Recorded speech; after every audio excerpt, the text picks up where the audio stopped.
আর কোনোদিন আমরা যদি চাই এই লাশের চেহারা দেখতে, কোনোদিন কেউ পারবে না।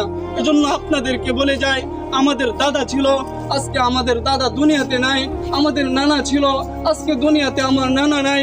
অনেকের বাবা দুনিয়ার জমিনে ছিল, আজকে আমাদের বাবা অনেকের হারায় গেছে। এজন্য আপনাদেরকে আমি এই জানাজা থেকে একটা মেসেজ দিয়ে যেতে চাই। যারা আজকে মনে করতেছেন যে দুনিয়ায় আমার জন্য আসল, এ দুনিয়ায় আমার, এ দুনিয়ায় আমার, আল্লাহ তাআলা বলতেছেন আমাল হায়াতুদ দুনিয়া ইল্লা মাতাউল গুরুর, যে দুনিয়াটা হচ্ছে একটা ধোঁকা, এ দুনিয়ার সব কিছুই ধ্বংস হয়ে যাবে।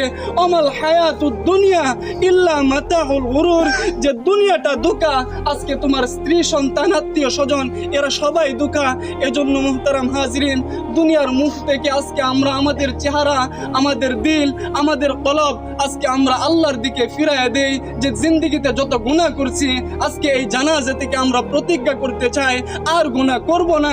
যেই কবরে আমাকে যেতে হবে, সেই কবরে আমাকে একা থাকতে হবে, আর গুনাহ করব না।